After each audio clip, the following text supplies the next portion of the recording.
Bonjour et bienvenue à tous dans ce premier épisode d'Histoire de l'Empire, porté sur la campagne d'Italie menée par Napoléon Bonaparte sous le Directoire. Cette campagne militaire a eu lieu entre 1796 et 1797. Elle a été l'une des plus importantes de son époque. Ici nous verrons comment s'est déroulée la campagne, quels ont été ses événements majeurs et quelles en ont été les conséquences pour la France et pour l'Europe.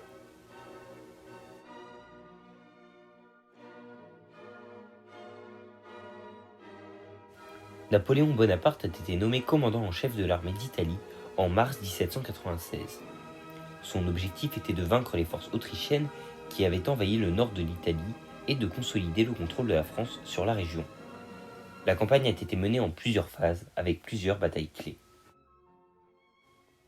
La première grande bataille de la campagne a eu lieu à Montenotte en avril 1796.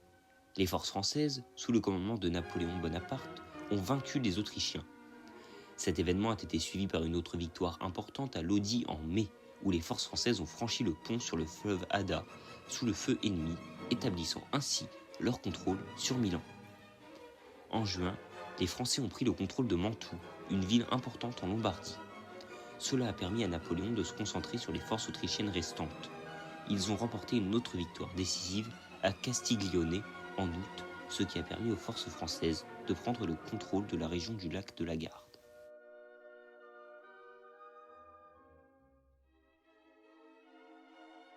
En septembre, les forces françaises ont remporté une autre bataille importante à Bassano, au cours de laquelle ils ont vaincu les forces autrichiennes et ont pu prendre le contrôle de la Vénétie.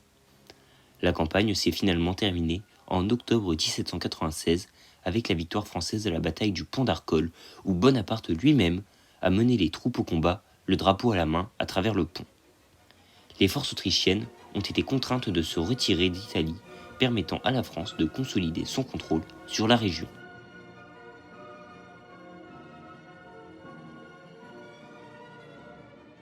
Voyons maintenant les conséquences de cette campagne.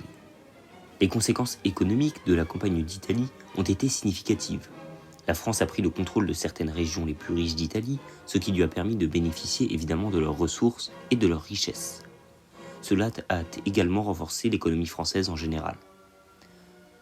Sur le plan politique, la campagne a renforcé la position de Napoléon Bonaparte en France. Il a été célébré comme un héros pour sa victoire en Italie, ce qui a renforcé sa popularité et sa position en tant que dirigeant.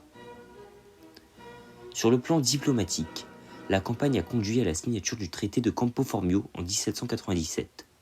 Ce traité a mis fin à la guerre entre la France et l'Autriche et a permis à la France de consolider son influence en Italie.